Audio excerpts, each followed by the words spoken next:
अकबर अपने मंत्री बीरबल को बहुत पसंद करता था। बीरबल की बुद्धि के आगे बड़े बड़ों की भी नहीं चल पाती थी। इसलिए दरबार के कुछ दरबारी बीरबल से जलते थे। वे बीरबल को मुसीबत में डालने के तरीके ढूंढते रहते थे। उसी दरबार में अकबर के खास दरबारी नसीरुद्दीन को अपनी विद्या और बुद्धि पर बड़ा अभिमान था। बीरबल को तो अपने सामने मूर्ख समझते थे, लेकिन दरबार में तो बीरबल की ही चलती थी, इसलिए नसीरुद्दीन बीरबल से बहुत नफरत किया करता था। एक दिन नसीरुद्दीन ने बीरबल को सबके सामने मूर्ख साबित करने के लिए बहुत सोच विचार कर कुछ मुश्किल से प्रश्न सोच लिए।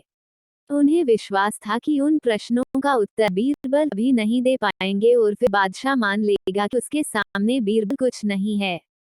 दूसरे दिन दरबार में नसीरुद्दीन बादशाह से बोले, बीरबल बड़ा बुद्धिमान बनता है, आप भी उसकी लंबी चौड़ी बातों के धोखे में आ जाते हैं। मैं चाहता हूं कि आप मेरे 3 प्रश्नों के जवाब पूछकर उसके दिमाग की गहराई नाप ले।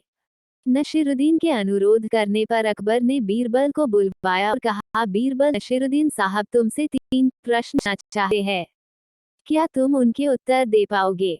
बीरबल बोले, क्यों नहीं जहापना, पूछिए।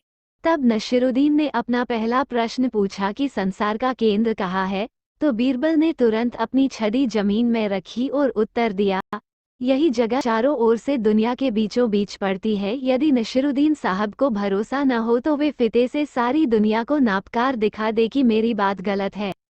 नसीरुद्दीन ने दूसरा प्रश्न किया कि आसमान में कितने तारे हैं, तो बीरबल ने एक भेड़ मंगवाकर कहा, इस भेड़ के शरीर पर जितने बाल है उतने ही तारे आसमान में है।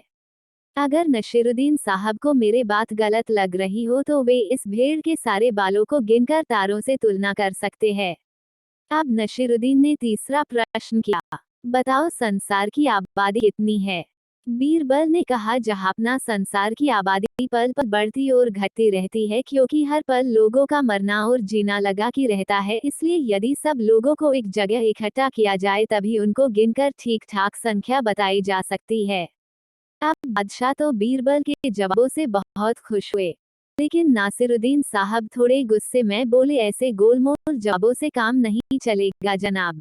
बीरबल बोले, ऐसे सवालों के ऐसे ही जवाब होते हैं, पहले मेरे जवाबों को गलत साबित कीजिए फिर आगे बढ़िए। फिर नसीरुद्दीन साहब कुछ न बोल पाए।